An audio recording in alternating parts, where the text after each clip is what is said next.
Hi, good morning. Let's see. Word doc. My name is Douglas Griffin. This is my Sunday school class. Today's July 7th of 2024. We're in the book of Numbers. We've been going through, no, that's not what I want to do. We've been going through the Bible from Genesis, Exodus, Leviticus. Now we're in Numbers. Um, I feel like you get more of the unbiased word. If you just have to, if you're forced to read it through straight through, then you can see what everything means because you know what they were talking about in the previous chapter in the previous book. It's all kind of one continual story. That's how they wrote it. So um, let's see. Here we are. So it's easier to understand if you just go through it that way. Um, in Numbers chapter 13, the children of Israel have finally gotten their instruction, right? So they left Egypt. He brought them to Mount Sinai. He's taught them, here's how you worship me. Because again, they were Egyptian. I know they were children of Israel, but they've been in Egypt for over 200 years, just like we've been in America for over 200 years. Our ancestors came from other countries, but after 200 years, we are American with American values. They were Egyptians with Egyptian values, and they had to be retrained. Here's how you worship an actual real God. Um, so he gave them a temple that they could carry with them, a tabernacle, so they could worship him. And now they're ready to go into the back to the promised land, which is what the promise was. I guess that's why they would call it the promised land. But God's promise to Abraham that his descendants would inhabit that land, that he had given them that land of Israel. They had gone to Egypt. They were only supposed to stay there for 5 years during the famine, but they chose to stay. They chose to stay. God did not send them there in order to protect them. God didn't send them there in order to grow them as a great nation. He could have done that in Israel. But while they were there, in God's mercy, they grew into a huge nation, but it was their choice to stay.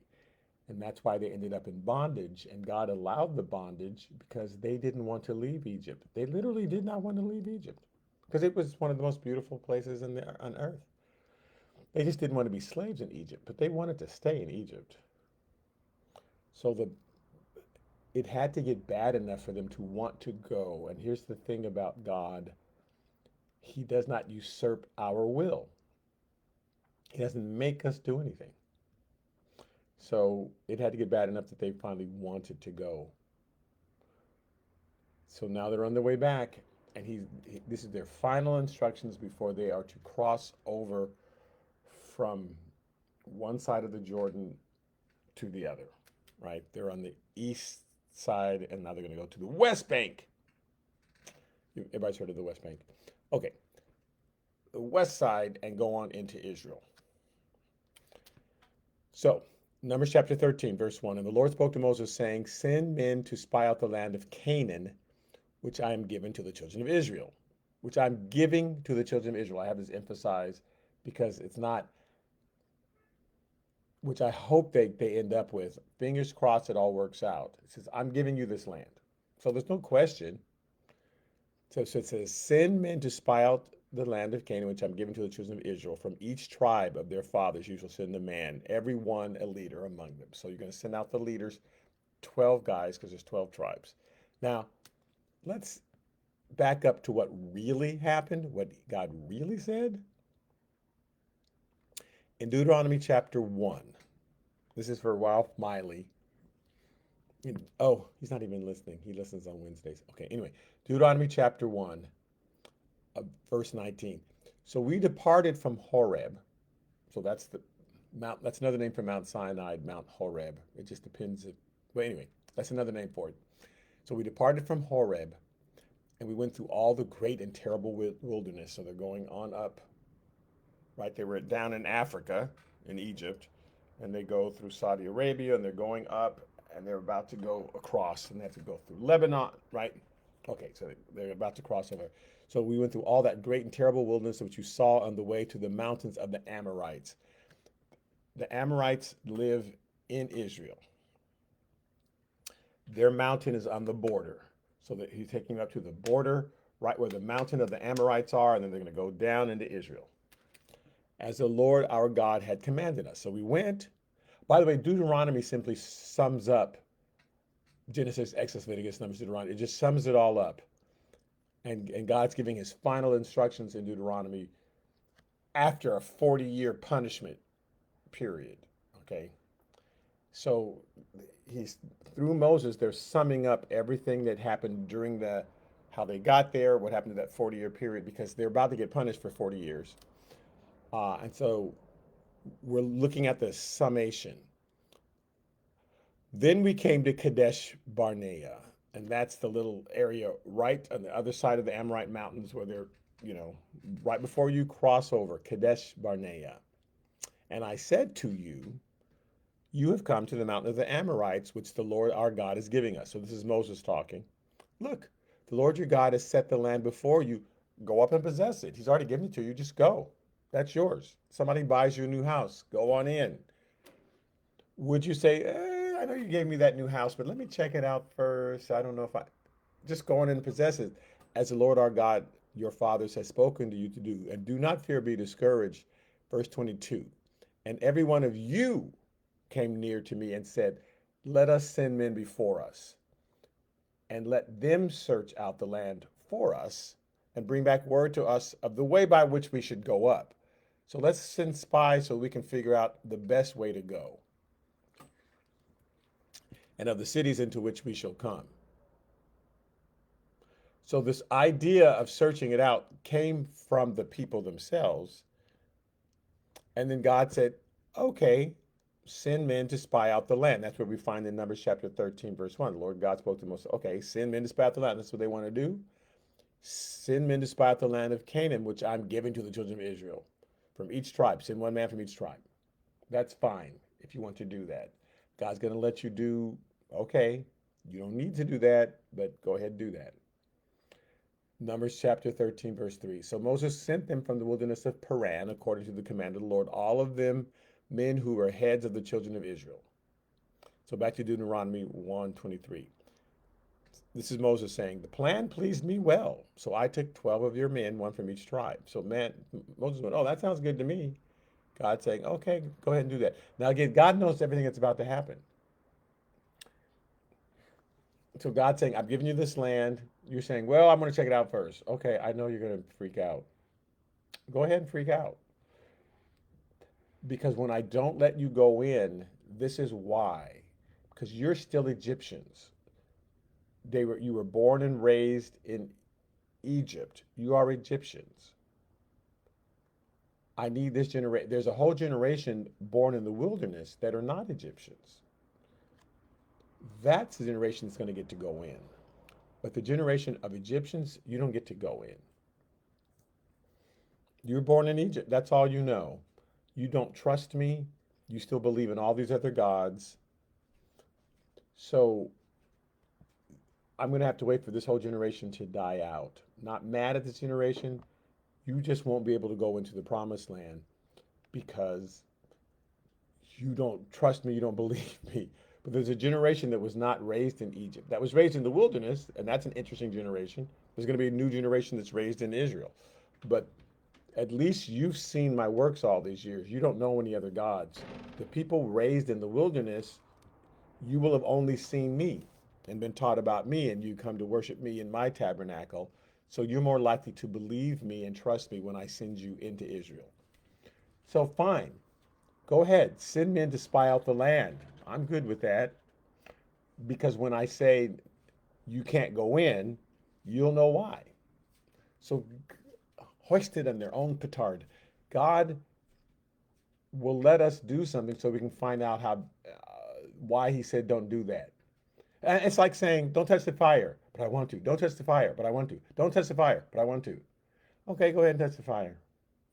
Oh, it hurt. Yeah, that's why I said don't touch the fire. Sometimes we need that hard lesson because I hope that doesn't sound crazy. because you don't think I know what I'm talking about when I say don't touch the fire. So unfortunately, I guess you're gonna have to find out for yourself. So okay, if you insist, we've heard that, right? Well, if you insist, but I'm telling you, it's not gonna work out. And so God's all right. Send out men. Send out men. Because when you go and you come back and you freaked out and then I have to punish you, this is why. Because you say, why didn't he let us go in? Because this is who you are. Okay, Numbers chapter 13, verse 4. Now, these were their names. Oh, and it just lists from each tribe, it lists their names. So I'm going to actually skip over this from verse 4 to verse 15.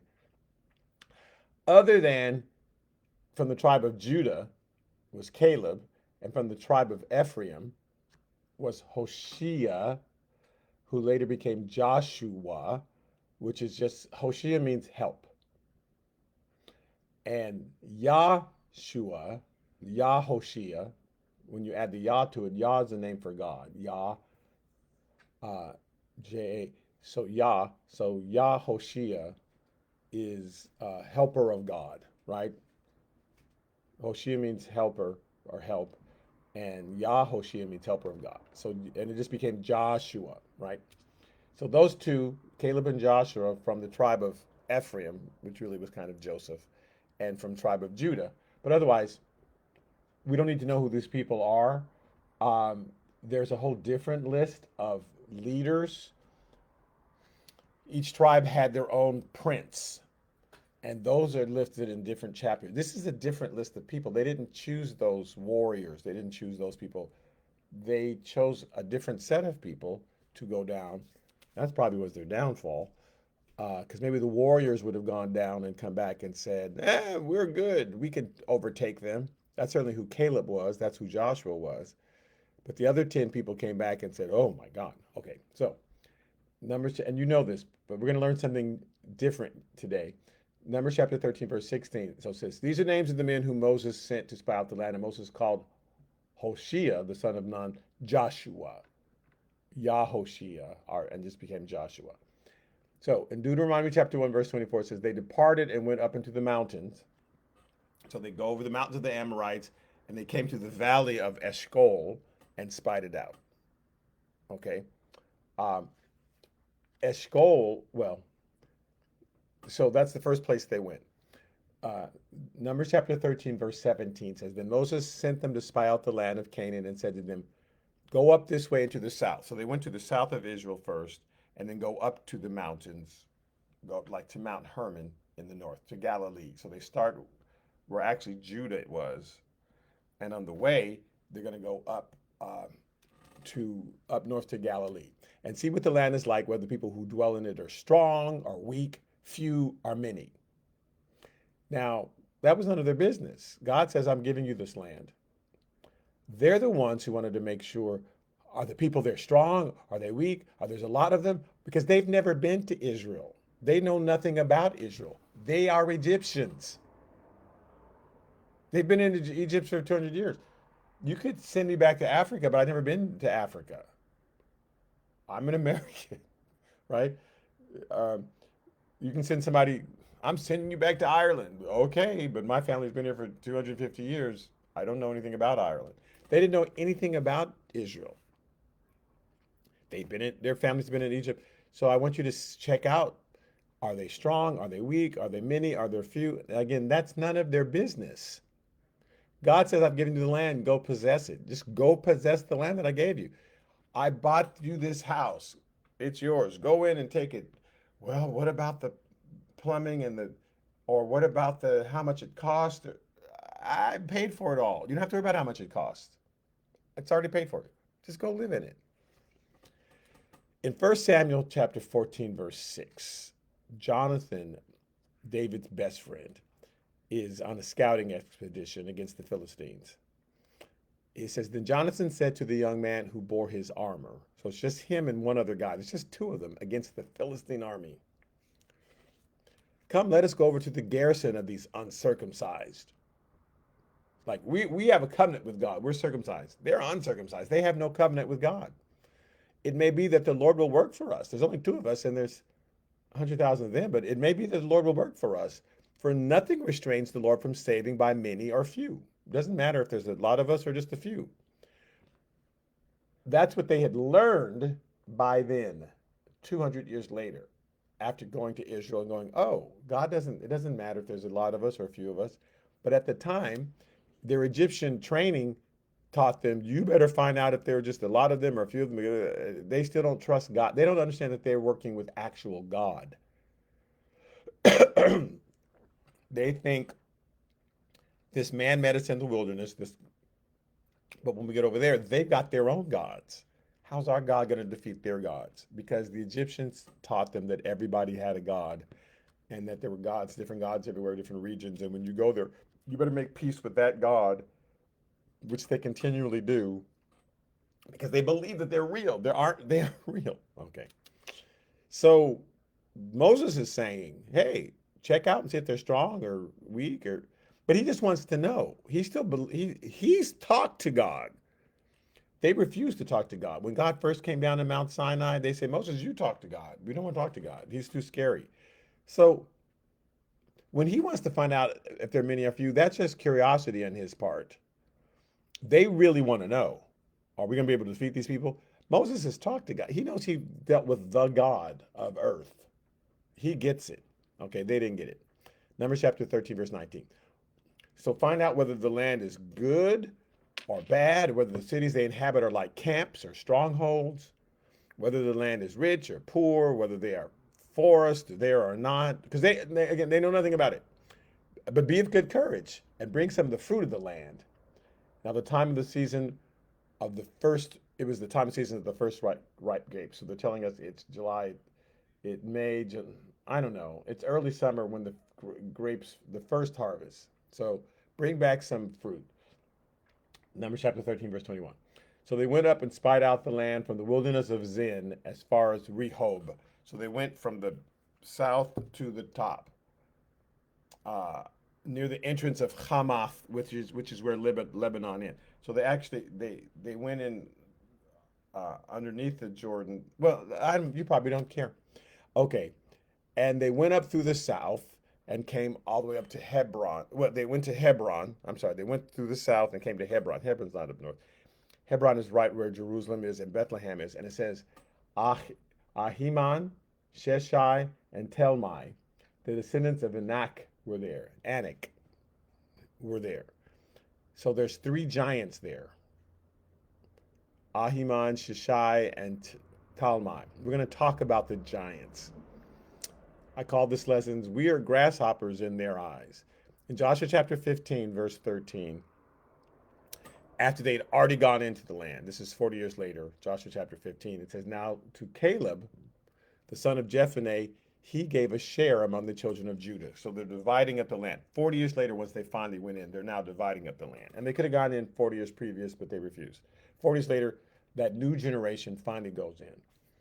So he gave a share among the children of Judah according to the commandment of the Lord to Joshua, namely Kirjath Arba. So Caleb got Kirjath Arba, which is Hebron,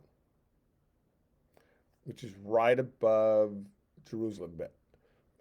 Arba was the father of Anak. Not Anak. Why do I keep saying it weird all of a sudden? So Kirjath Arba, the city of Arba, that's what Kirjath means. The city of Arba, which they changed the name to Hebron. And Arba was the father of Anak. Anak was the father of those giants. It says, and Caleb drove out the three sons of Anak from there, Sheshai, Ahiman, and Telmai, the children of Anak. So 40 years later, they're still there. So he drove them out from the south. Well, that's the first people they ran into when they go. They ran into them first because they live in the south. Then they went north. Now they didn't run into them literally. They spied them and went, "Uh-oh, look over there." And then they went on north. But we have to talk about these giants that they ran into. And at that time, Joshua chapter 11, verse 21 says, and at that time Joshua came and cut off the Anakim. So if you're an Anakim, you're a descendant of Anak. From the mountains, from Hebron, from Debir, from Anab, from all the mountains of Judah, and from all the mountains of Israel. Joshua utterly destroyed them with their cities. So all of his descendants, his children, his great grandchildren, and none of the Anakim were left in the land of Israel, but they remained only in Gaza, in Gath, and Ashdod. So Gaza, Gath, and Ashdod. This is the Gaza Strip where they're having war today with the Palestinians. The the Joshua cut off all of them except the ones who remained along the coast in the area that's where all the conflicts going on today. So all the descendants of Anakin are destroyed except for the ones who moved to that area. In 1 Samuel chapter 17, verse 4, it says, a champion went out from the camp of the Philistines named Goliath from Gath. So it was Gaza, Gath, Ashdod, and those are three of the cities that are in that strip that we call the whole place Gaza, but really each city had a different name. So the champion went out from the camp of the Philistines named Goliath from Gath, whose height was 6 cubits and a span. So 200 years later, Joshua, 40 years later, Joshua sends them out, kicks them out.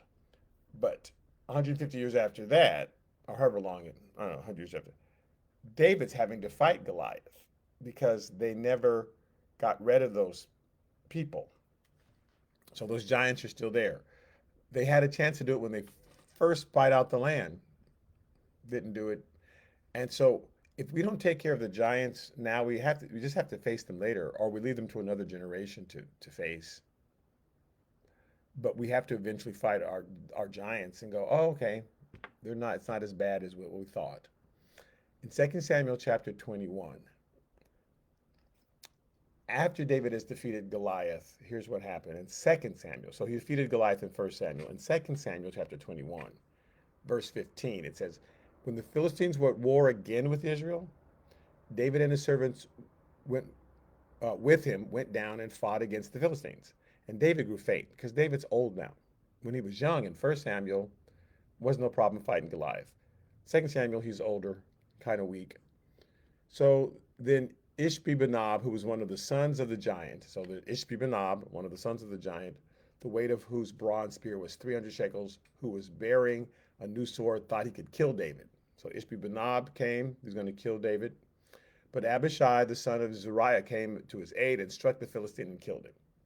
Then the men of David swore to him, saying, you shall go out no more with us to battle, lest you quench the lamp of Israel. Like, you can't die. You're too weak right now. So we killed one giant. Now it happened afterward, verse 18. This is again 2 Samuel 21. Now it happened afterward that there was again a battle with the Philistines in Gob.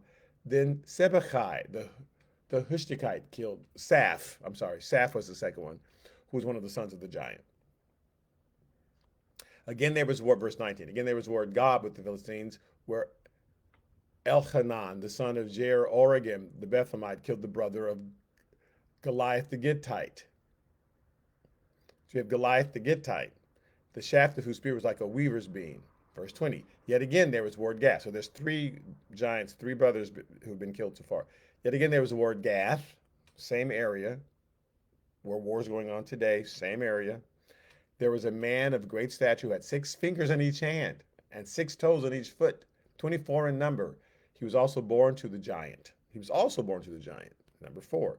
So when he defied Israel, Jonathan, the son of Shimeah, David's brother, killed him. Verse 22 says, these 4 were born to the giant in Gath and fell by the hand of David and by the hand of his servant. So these 4 were brothers. They were all born to the giant. There are 4 of them are brothers. David has killed Goliath, and his 4 brothers, because he was also son of the giant, who was Rapha. Their father's name is Rapha. So Anakin had Anak, however you say his name, Anak had Rapha, had 5 sons. Goliath and there's Goliath the Gittite, because he ran out of names, and 3 other brothers. So Goliath had 4 brothers. There's 5 of them altogether. So that's why we understand in 1 Samuel chapter 17, when David goes to fight the first one, Goliath, he's got 4 brothers, right? When David goes to fight Goliath, 1 Samuel chapter 17, verse 39, it says, David fastened his sword to his armor and tried to walk, for he had not tested them. Saul had given David all this armor. And David said to Saul, I cannot walk with these, for I have not tested them. So David took them off. Like, I don't need all this armor. Verse 40, then he took a staff in his hand and he chose for himself 5 smooth stones from the brook and put them in a shepherd's bag in a pouch which he had, and his sling was in his hand, and he drew near the Philistine. So he put 5 stones in his pouch because Goliath had 4 brothers. There's 5. He didn't know if he was going to run into all 5 of them or not, because that's where they lived, in that same area that the children of Israel were trying to finally take. They're trying to take the area where the Palestinians live today. They were trying to take that area because that area has been in contention for hundreds of years. Well, now thousands of years, literally thousands of years, same area. The children of Israel had a chance to take this place back in Moses' day, and they chose not to. Okay, so he doesn't know if all 5 brothers, or if you're going to run into all 5 brothers. That's why he took 5 stones. He just sees one, he takes a stone, kills Goliath. Later in 2 Samuel, they kill the other 4 brothers. It took all that time. Let's talk about giants. In Genesis chapter 6, verse 1 through 2, because they're not going in. This is going to be the cause of them not going into the promised land, is running into these giants. We ran into giants, so we're not going to go in. In Genesis chapter 6, verse 1 and 2, it says, now it came to pass when men began to multiply on the face of the earth, and daughters were born to them, that the sons of God saw the daughters of men, that they were beautiful, and they took wives for themselves of all whom they chose. So you got 2 groups. The sons of God saw the daughters of men. The sons of God saw the daughters of men, that they were beautiful, and they took wives for themselves of all who they choose. People erroneously think this is talking about angels. There's no angels mentioned in Genesis chapter 1, 2, 3, 4, 5. In Genesis chapter 6, they're not talking about angels. In Genesis chapter 1, they talk about the creation of the world. Genesis chapter 2, God makes Adam and Eve. Genesis chapter 3, they have their first 2 kids, Cain and Abel. There's no mention of any angels. Only characters that have been introduced is God, Adam and Eve, Cain and Abel. In Genesis chapter 4, Cain kills Abel. No other characters have been talked about in the Bible. Let's remind ourselves that Moses wrote this at the same time he wrote Genesis, Exodus, Leviticus, Numbers, Deuteronomy, all that same time, that 40-year in the wilderness. And his audience are those people who were in the wilderness for 40 years reading this story. They understand the sacrifice. They've been taught you have to bring a lamb, you have to do this, you have to do that. They understand the sacrifice totally. So when Cain brings his sacrifice and Abel brings his sacrifice, they're clear. What's Cain doing? You're not supposed to, you have to bring a burnt sacrifice. You have to bring a lamb you don't bring the other thing first. He should know better. Because they knew better. They've been taught, there has to be a sin offering. There has to be a burnt offering. There has to be a trespass offering. Then you could bring these other offerings. They know the order. So Moses doesn't even explain when God says to Cain, I'm not receiving your offering. They're all like, yeah. Because they know. Because Genesis, Exodus, Leviticus, Numbers, all those books go together. So they know. So Cain kills Abel, as we know. And God says, well, because of this, the earth is not going to respond to you, Cain. You're going to till the ground all your life. And Cain's freaking out. Oh no, this is the worst thing, and I'm going to be hated among all people. People are going to come and kill me because Cain invented murder. Congratulations. So Cain invents, no, again, you don't have that many people, right? Obviously, Adam and Eve had other children and stuff like that. But the 2 that we're concerned with, Cain and Abel, says, when I run into my brothers and sisters, when I run into all these other people, I'll be hated. And okay. So in Genesis chapter 4, verse 15, the Lord says to him, therefore, whoever kills Cain, vengeance shall be taken on him sevenfold. Yes, Cain did a bad thing, killed Abel, but if somebody attacks Cain for that, vengeance will be taken on him sevenfold. This is very important. And the Lord set a mark on Cain, lest anyone finding him should kill him. The mark is basically, he belongs to me. Don't kill him. He's already doing his penance, whatever you want to call it. You do not take upon yourself to kill Cain. Verse 16, very important, says, then Cain went out from the presence of the Lord. He left God, like in his mind, emotionally, psychologically. Okay, I'm done with God. I'm starting my own civilization out. He went out from the presence of the Lord on purpose. The writer of Genesis is letting you know Cain left God at that point to start his own civilization. Now, God's everywhere, but in Cain's mind, God doesn't exist anymore. He went out from the presence of the Lord and he dwelt on the land of Nod in the east of Eden. Cain knew his wife, verse 17, and she conceived and bore Enoch, and he built a city and called the name of the city after the name of his son, Enoch. So they're having this. Those of you who were here in 2020 when I was teaching in Genesis, remember all this. So he's building his own civilization, which is his chance to say, we're going to have our own government and do our own thing, and we don't need God to tell us what to do. That was the purpose of the city. I'm not saying that's the purpose of every city. I'm just saying that was the purpose of these cities. I'm going to have my own government, do my own thing. Now, skipping, so we trace him, Cain, who's out from the presence of the God, and they're godless and they're doing their own thing. We get to Lamech, in verse 23. That's a descendant of Cain. Then Lamech said to his wives, so Lamech takes two wives. He's the first one to do that, but this is Cain, and they do whatever they want. His descendants do whatever they want. Lamech said to his wives, Ada and Zillah, hear my voice. Wives of Lamech, listen to my speech. For I have killed a man for wounding me. I'm just like my great-great-great-grandfather. I killed a man because he insulted me. Even a young man, this is a different person, for hurting me.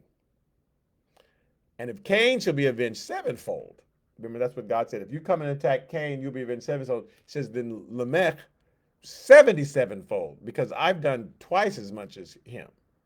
And he's kind of bragging about it. He's not sorrowful. They're not asking for repentance. You got the whole people who don't believe in the sacrifice.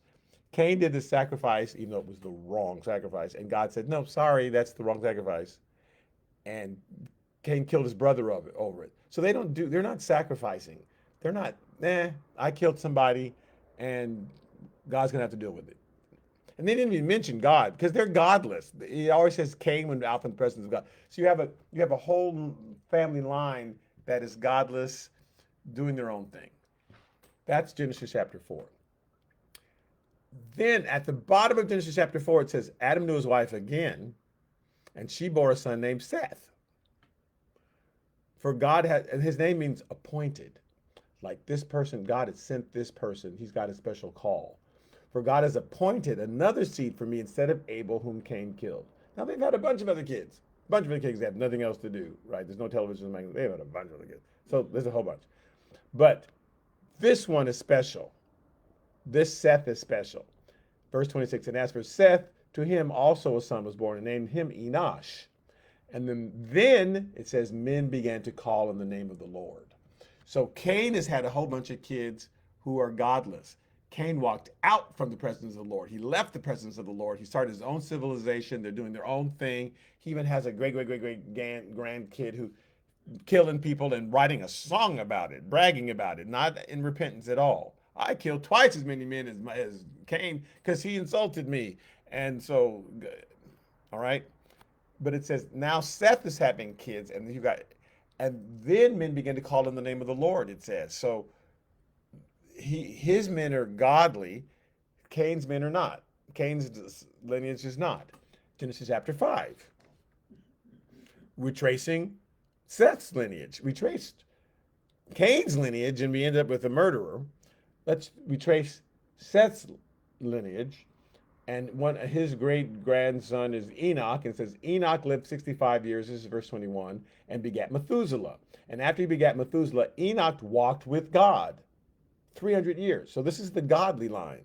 He walked with God 300 years and had sons and daughters. This is not that we murder people, we're polygamists. That's Cain's people. He walked with God and had sons and daughters. So all the days of Enoch were 365 years, verse 24. And Enoch walked with God. It said it twice. And he was not, I mean, he didn't even die, for God just took him. God just took him like he took Elijah, and God just took him because he was so godly, he just kind of walked into heaven. Verse 25. Methuselah lived 187 years, and he begat Lamech. So he had his own Lamech. One Lamech murdered a couple people and wrote a song about it. Let's see what happens with this Lamech coming from the godly line.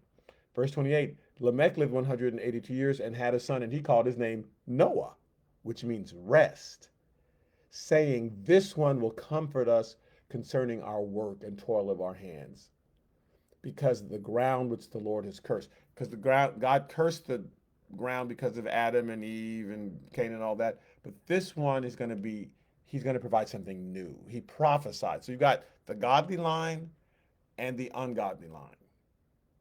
That's all we've learned in the book of Genesis. We met Adam and Eve, their kids, and now we've got two godly lines. That's Genesis 1 through 5. In Genesis chapter 6, the very next words, Genesis chapter 6, verse 1 says, now it came to pass when men began to multiply in the face of the earth, and daughters were born to them. So they're multiplying, right? You've got two different, you've got Seth's line, very godly. You've got Cain's line, killing people. It says that the sons of God saw that the daughters of men, that they were beautiful. So you have two different lines. Ones we would call the sons of God, and the Bible calls us the sons of God. Now, beloved, you are the sons of God, meaning you're godly. It doesn't mean that biologically God came down and had sex with somebody. It means if you're sons of God, it means you follow after God. And then you have the daughters of men, that mean you're following after man's ways. So you're either following after God's ways or man's ways.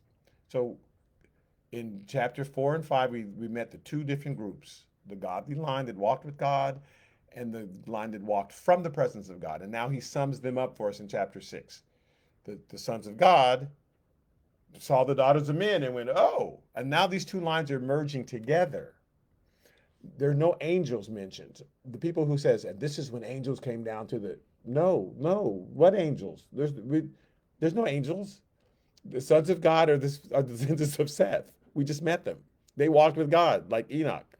The sons of men are from Cain's line who killed people.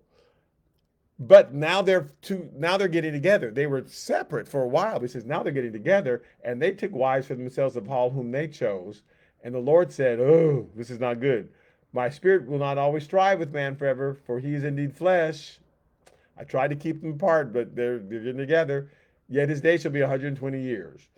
And verse 4 says, and they were giant on the earth in those days. This is Moses, again, writing to the audience of the people who just dealt with giants. They just saw giants. They went down. God sent them into the promised land, and they went. Well, again, they asked to go into the promised land, and God said, okay, go. Fine, if you want. But they asked to go into the promised land. So they see giants, and they come back and tell everybody, oh, my God, they're giants. So God says to them, well, okay, I'm not sending you to the promised land. You're going to have to wait 40 years because you don't trust me, and you're Egyptians, and I need you all to die out. I need the people born in the wilderness.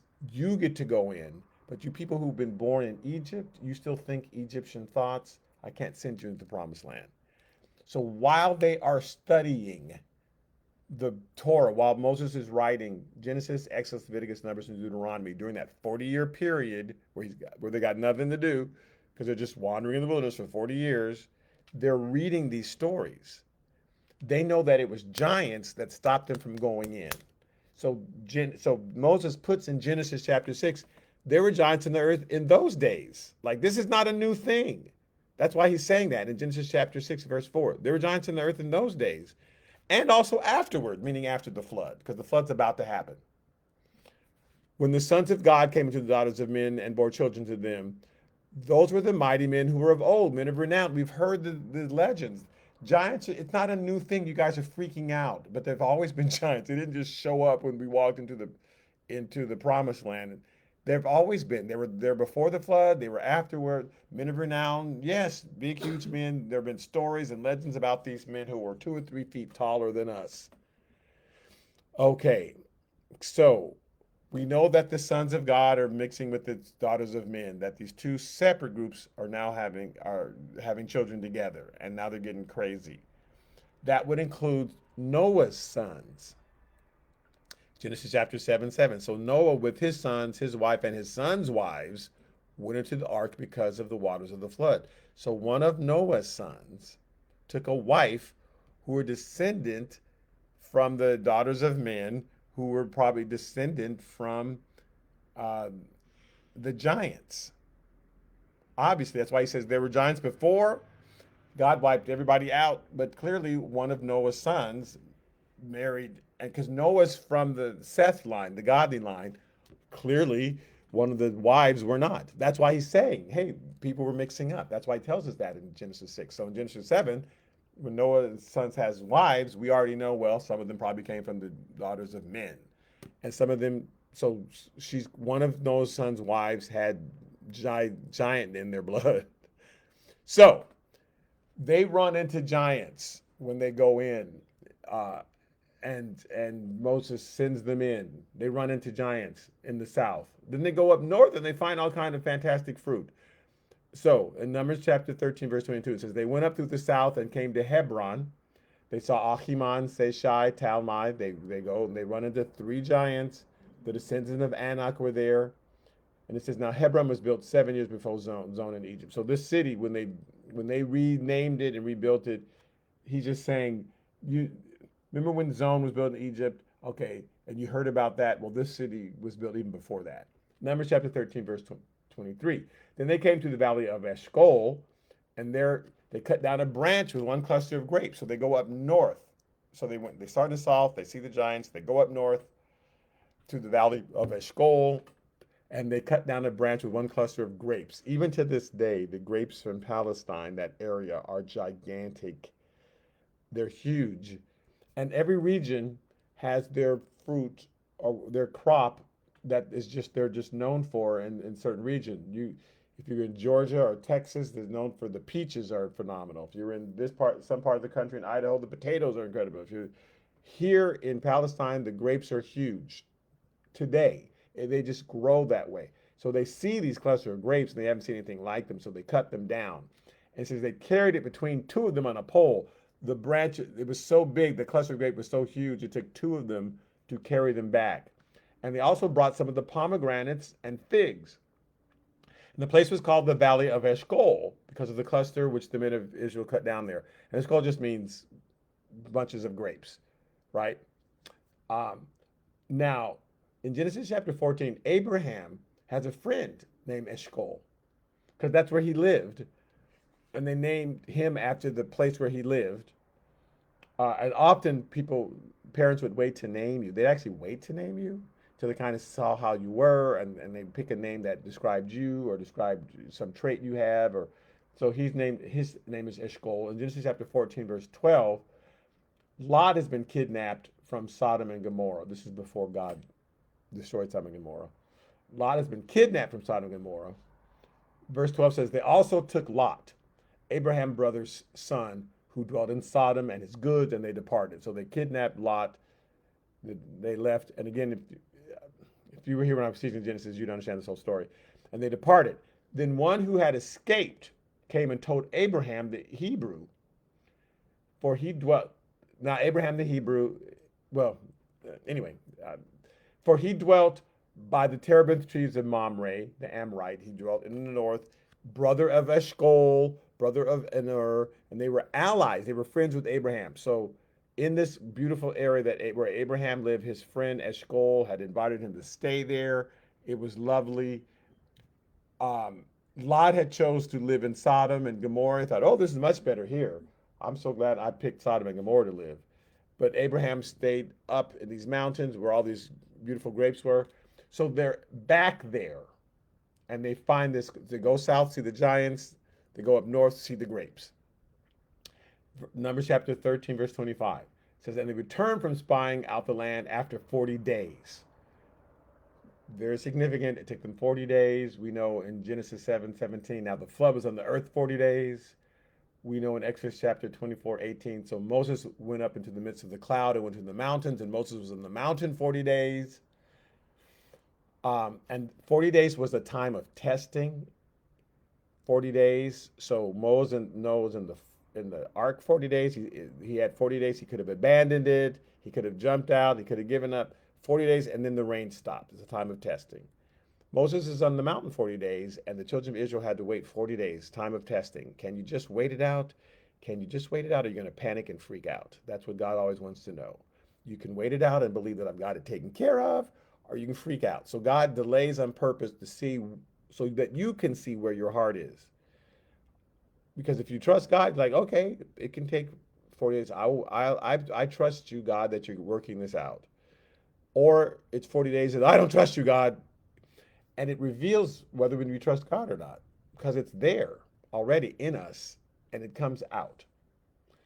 So they were gone for 40 days. It was time of testing. The people had to wait 40 days until the spies came back. What were they talking about during that 40-day period while the spies were gone? Were they saying, yes, God has given this land, and it doesn't matter what the spies say, because God has given us this land, it belongs to us?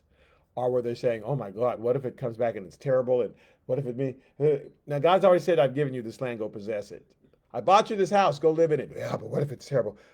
So which one were they discussing during that 40-day period? Numbers chapter 13, verse 26. Now they departed and came back to Moses and Aaron and all the congregation of the children of Israel in the wilderness of Paran at Kadesh Barnea.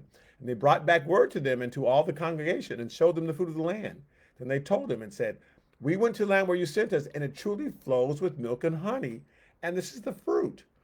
In Exodus chapter 3, verse 8, when God first sent Moses to them, when they were in Egypt, it says, so I've come down to deliver them out of the hand of the Egyptians and bring them up from that land to a good and large land, to a land flowing with milk and honey, to the place, now he tells them, the place of the Canaanites, the Hittites, the Amorites, the Perizzites, and the Hivites, and the Jebusites. They will be there, but it's a land flowing with milk and honey that I'm giving them.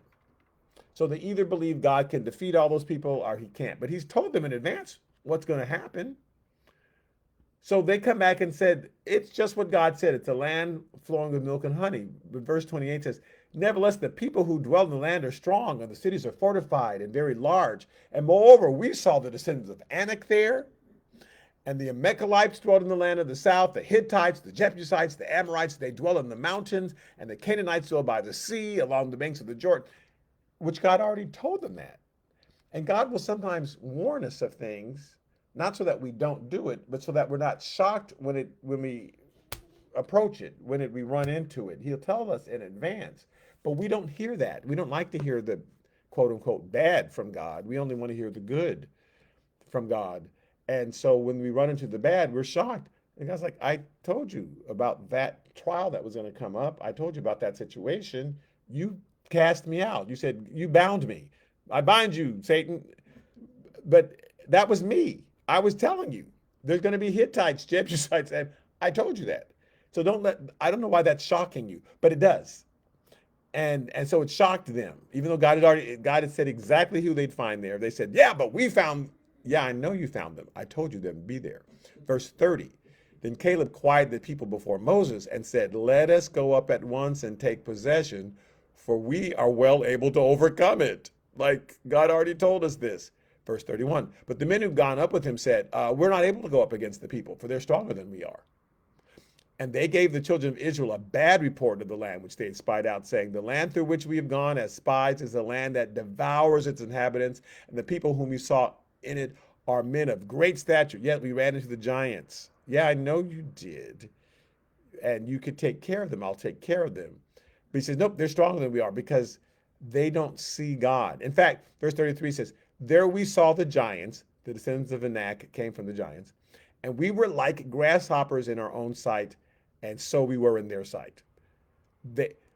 And all they could see is the people. They couldn't see God. They couldn't see, well, God's bigger than the people.